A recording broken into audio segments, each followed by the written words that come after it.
What are your thoughts on modafinil, Tim?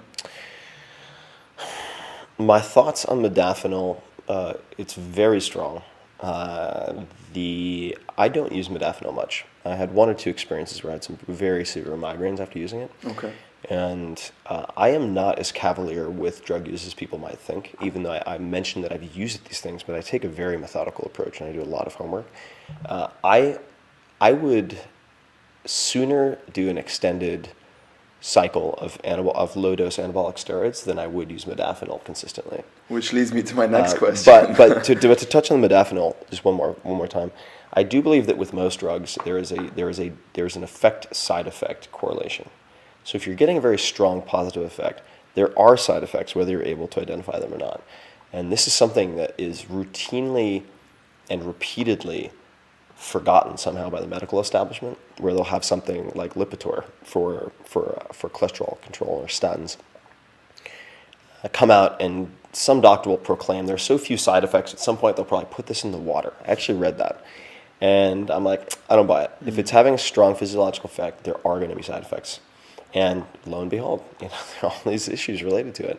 And I have to believe, much like that, much like MDMA also, which was thought to have no side effects for quite a while until people realized that it turns your serotonin receptors into these wilted flowers. I believe that modafinil probably has very pronounced side effects, and because of its strength, I use it very intermittently. When I was writing the 4-Hour Body, I used it once or twice to pull all-nighters to get over writer's block, and that was it. What is it for people that don't know? So modafinil is it's commonly known as Provigil, and it has historically been prescribed as an anti-narcolepsy drug. They are developing variants on it and also lobbying to prescribe it for fatigue at this point. And it's been used extensively by military. They use modafinil as well as Ambien quite a lot when they're deployed, as well as Olympic sprinters.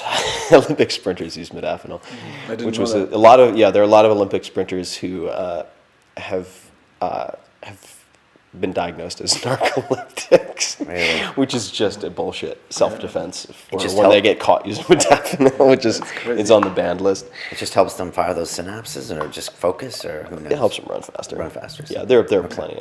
Man, I took one before a jiu-jitsu tournament once, really? and it was mind-blowing. Yeah, it's pretty unbelievably powerful drug. Yeah, really? It's really strong. And did you feel any side effects from it?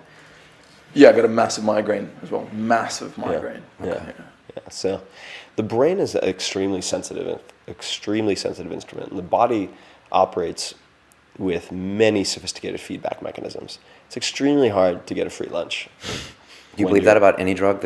I feel like it's extremely hard to get a free lunch with biochemical enhancement. I guess the only way doesn't stop me from playing around with it, but I recognize there's a penalty you pay. There's a cost you pay, and you have to be prepared to pay that that debt. Otherwise, you really shouldn't experiment, and you need to do your homework.